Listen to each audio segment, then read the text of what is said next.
everybody, welcome back to Let's Talk. My name is John, and today we're going to be talking about the 2006 film Brick and its brand new Kino Lorber 4K Blu-ray that just came out.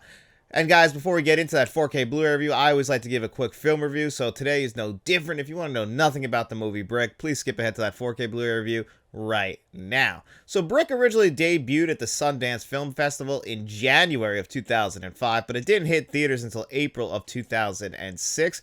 And this is Rian Johnson's directorial debut. He wrote and directed this movie. He pretty much self-financed it as well. His family had a construction business, and then that was able to have other people help support him making this film as well. So that's really impressive because a lot of people talk about Rian Johnson now in 2024. Like, he's kind of come back around after the two Knives Out movies, but people were dragging his name through the mud after Star Wars The Last Jedi. I mean, people did not like Rian Johnson and what he was doing with his Star Wars story.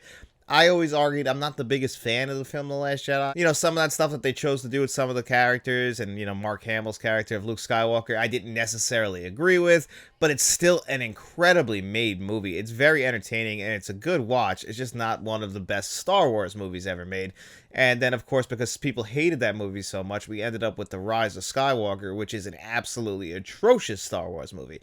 But Rian Johnson, the reason why he got that job with The Last Jedi is because he was a very well-respected director with movies like Brick and Looper. And I love Looper. I think that's one of the better movies to come out in the last 20 years.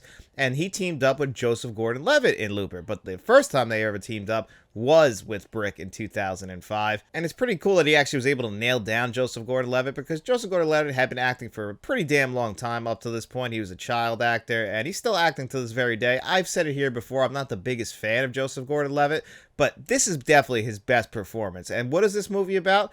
Well, it's just your classic noir film. It's a detective film. It's a mystery. And just like any good noir movie, this movie starts in one place and you can never imagine how this movie would end. Rian Johnson got this idea because he loved these kind of hard-boiled detective stories, and you can just see it when he's watched this movie. He said also when he was filming the movie, he got some inspiration from Chinatown. Again, something you'll notice when you watch the movie as well, because Joseph Gordon-Levitt, a lot like Jack Nicholson in Chinatown, he appears in every single scene. As he's solving the mystery, we're following along with him. We're never ahead of him. In fact, you can argue that we're kind of behind him, especially in the early part of this movie. When we first start off, we see a dead girl and we see Joseph Gordon-Levitt's character, and he's looking at her, and then we get a flashback because a lot of this movie is told non-linearly, and we see him walking, and we see somebody throw something out the window of a Mustang.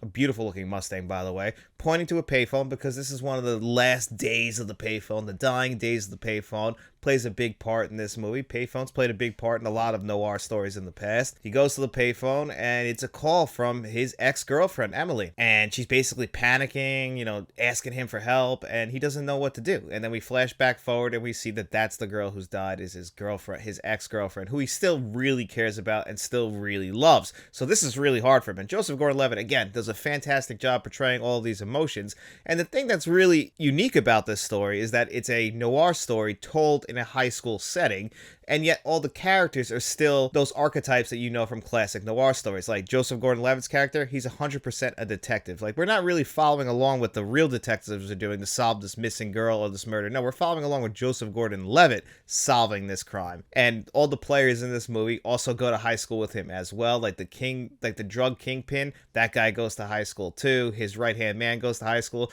So you kind of end up with like some funny moments, and one that really got me to laugh. The big shot, the drug kingpin, they go to his house. Joseph Gordon-Levitt goes to his house, and they're sitting there, and they're eating cereal and everything, and the mom walks in. The kid's mom walks in. You know, she's just your regular old-fashioned, stereotypical house mom, just worried about her son. He's got some sort of disability, so he walks with a cane, and he's always wearing black, so it does look like a kingpin. Also, Joseph Gordon-Levitt's friend, he's called the Brain. You know, that's the guy who's helping him out the entire way. We get the ex-girlfriend, who has a lot more hidden mysteries than you think. Kind of reminded me of Twin Peaks, where she's got a double life that you don't really know about, and again, we're gonna have all that stuff unfold as the story goes on until we build up to a fantastic third act, you know, where a lot of noir stories end up, and you know it if you've seen movies like Chinatown or you've seen other great noirs. You know, we start to finally understand what's going on. The story's making a lot of sense, and then they still throw in one last twist at the very end. And, you know, maybe at that point you kind of figured what's going on and you figured out what really happened, because, of course, like any good noir story, they're going to break it down for us and, you know, try and make us understand, because in that first act, you are very confused. And then you start start to let things unfold, and you start to understand the story a little bit more, and you start to understand the plot a little bit more. And that's where the writing comes in. It's just a very well written movie, a very well edited movie, beautifully shot. It's, like a lot of noir movies, a lot of people think of black and white, the blinds, light shining through. This one, it's like sun-drenched California, but like everything's got like that sun fade on it, that blue fade, and I love that. I think it absolutely looks beautiful, because a movie like this, shot on a $450,000 budget, it would be forgiven for not looking and sounding that great. But we'll get in the 4K Blu-ray in a little bit. And this movie does have good sound design, and it is beautifully shot. And for a movie to be this well shot on that small of a budget really is impressive. And it really just shows you how good of a director Rian Johnson really is. And I wish more people would appreciate him. And maybe if people could check out this Kino Lorber 4K Blu-ray we're going to talk about, maybe people could go back, check out Rian Johnson's early work, and give him a little bit of break for what happened with The Last Jedi. Because again, it's still a well-made movie. But anyway, let's get into this 4K Blu-ray review. There's not much chance of coming out clean. Well, here it is, Brick on 4K Blu-ray, and actually I believe Kino Lorber released the previously released Blu-ray on its own, so this is them upgrading to the new 4K Blu-ray format. So there isn't really much new here as far as the extras go, which is to be expected. One thing about Kino Lorber is that they always lag behind in the extras department, and they've just always been that kind of company. They're at the mercy of what's already available, and there really wasn't too much available, so all of it kind of just seems random. But before we do that, let's just look at the box art. Pretty nice. I love this poster. You come underneath the same poster. It's Kino Lorber, so all this stuff, it's very standard. They stay within their brand. I've always appreciated that, but I understand why people would think it's boring. Everything is very uniform. You get your Blu-ray, you get your 4K Blu-ray right here. And I was able to actually buy this for $19.99, if you can believe that one. Couldn't do the full 20 though, right? But I was able to steal this one at that price, I feel like. I don't know why it was so cheap. I'm guessing because Kino Lorber was doing their 50% off sale. So if you were able to buy it on Amazon, it was actually way cheaper. And if you have free shipping, if you have if you have Prime Video, you get free shipping. So I really feel like I got a great deal with this. And that kind of makes it a little bit easier for some of the disappointing stuff, like the extras. Like there's a brand new audio commentary track with Rian Johnson that you can check out. That's pretty cool. And there's also a previously released audio commentary track.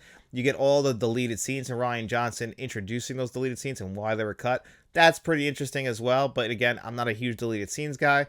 And, yeah, some scenes are just really extended, and they probably were, cut down for a good reason. And I think they did a good job. The story of the movie really does flow at a nice pace. And then there was just one other extra, really looking at two of the characters and how they were cast. Not all the characters, just two of the actors and why they were cast. So that was a little bit strange. And then you get a couple trailers. So not really that many extras. I mean, I guess I'll give him a little bit of extra credit for the effort, but I wasn't too impressed with it.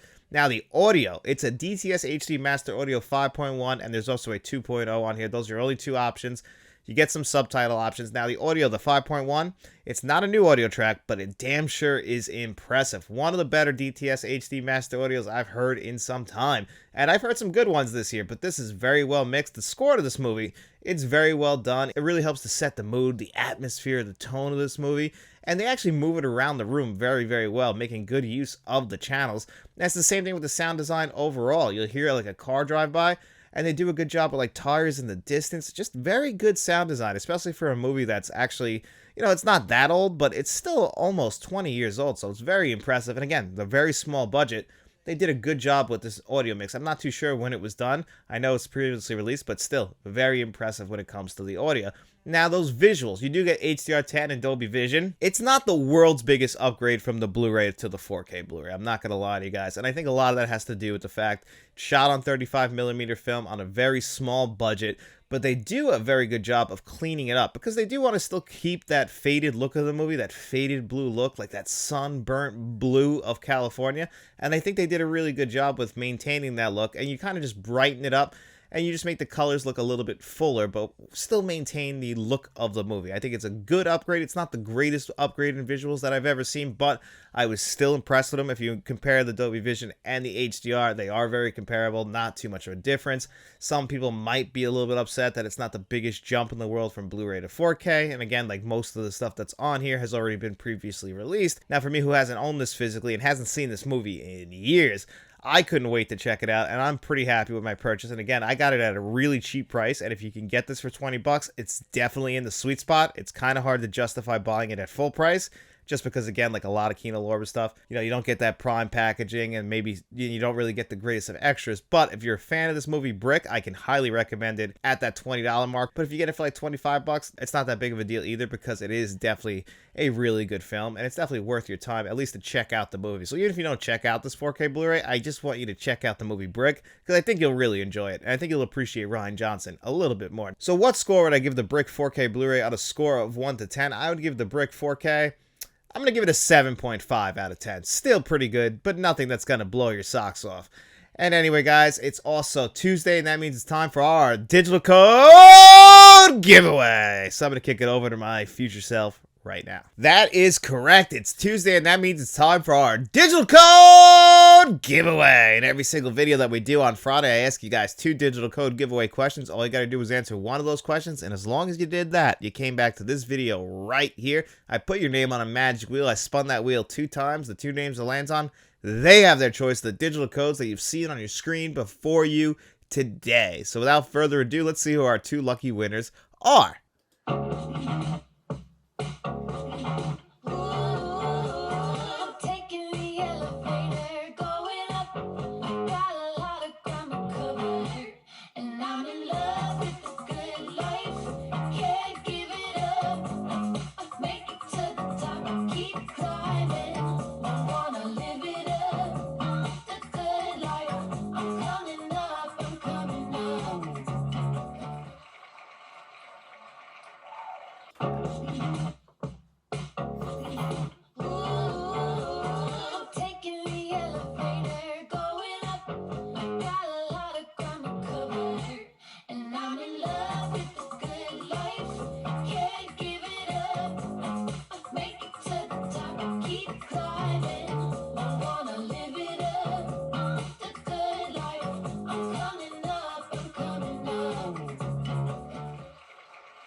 And there you have it, Star Searcher and H.M. Bilicki. Star Searcher, this is your first win. H.M. Bilicki, this is not your first win. And this is my buddy who I talk comedy with, so very happy to see you get a win.